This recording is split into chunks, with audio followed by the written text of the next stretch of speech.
بسم اللہ الرحمن الرحیم۔ چوتھی بات یہ سمجھیں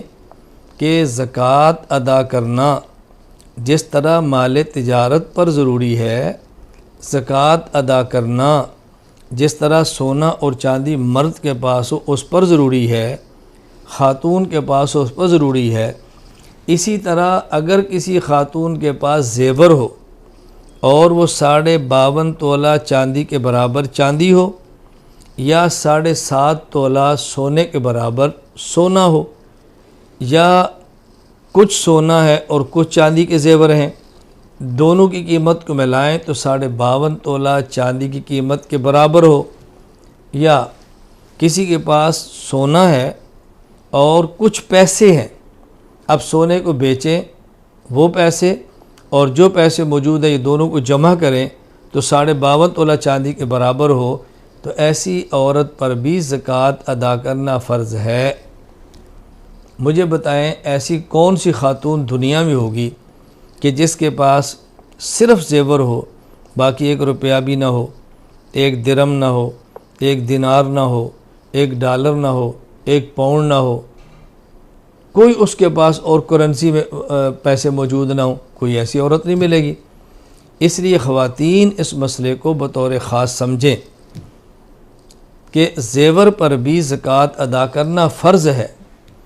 اللہ کا واسطہ دے کر میں عرض کرتا ہوں اس مسئلے کو سمجھیں، زکوٰۃ ادا کر سکتی ہیں تو زیور رکھیں، زکوٰۃ نہیں ادا کر سکتی تو زیور فروخت کر دیں، اللہ کے راستے میں صدقہ کر دیں،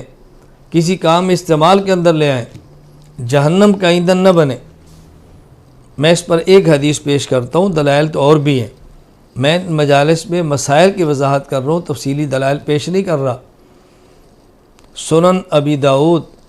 کتاب الزکوٰۃ یہ روایت موجود ہے۔ حضرت عبداللہ بن عمر رضی اللہ تعالیٰ عنہ فرماتے ہیں،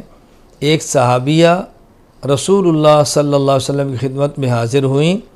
ان کے ساتھ ان کی بیٹی بھی تھی، وَمَاهَا ابنۃ اللہ، اور وہ بیٹی وفی یدی ابنتها مسکتان غلیظتان من ذہب، ان کی بیٹی کے ہاتھ میں سونے کے 2 بھاری کنگن تھے، سونے کے 2 کنگن پہنے ہوئے تھے۔ تو رسول اکرم صلی اللہ علیہ وسلم نے پوچھا، اتعطین زکوٰۃ ھذا، کیا تم اس کی زکوٰۃ ادا کرتی ہو؟ اس نے کہا اللہ کے رسول میں تو ادا نہیں کرتی۔ فرمایا ایسرکی ان یصورک اللہ بہما یوم القیامہ سوارین من نار، کیا تم یہ چاہتی ہو کہ ان 2 کنگنوں کے بدلے میں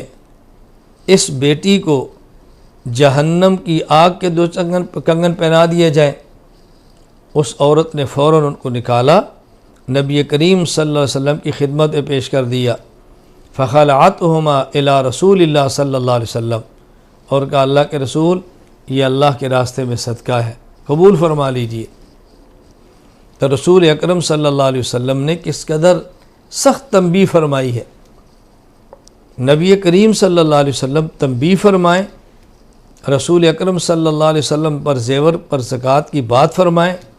ہم کون ہوتے ہیں گنجائش دینے والے؟ ہم کون ہوتے ہیں اپنی طرف سے گنجائش پیدا کرنے والے؟ ہاں یہ بات بھی ذہن نشین فرما لیں، مرد کے لیے سونے کی انگوٹھی پہننا حرام ہے، چاندی کی زیادہ سے زیادہ 4.5 ماشا تک اجازت ہے، مستحب یہ بہتر یہ بھی نہیں۔ اگر مرد کے پاس بھی سونے کی انگوٹھی یا کوئی اور سونے کا زیور موجود ہو، بعض مردوں کو بھی شوق ہوتا ہے وہ کنگن پہنتے ہیں، بعض مردوں کو شوق ہوتا ہے انگوٹھیاں پہنتے ہیں، اللہ تعالیٰ حفاظت فرمائے، اس مرد پر بھی اس زیور پر زکوٰۃ فرض ہوگی۔ تو زکوٰۃ عورت تو پہنتی ہے، اس کو اچھا لگتا ہے، زیب و زینت اس کی شان کے لائق ہے، لیکن مرد اگر زیور پہننے کا جرم کرتا ہو، ذہن نشین فرما لیں کہ اس پر بھی زکوٰۃ ادا کرنا ضروری ہے۔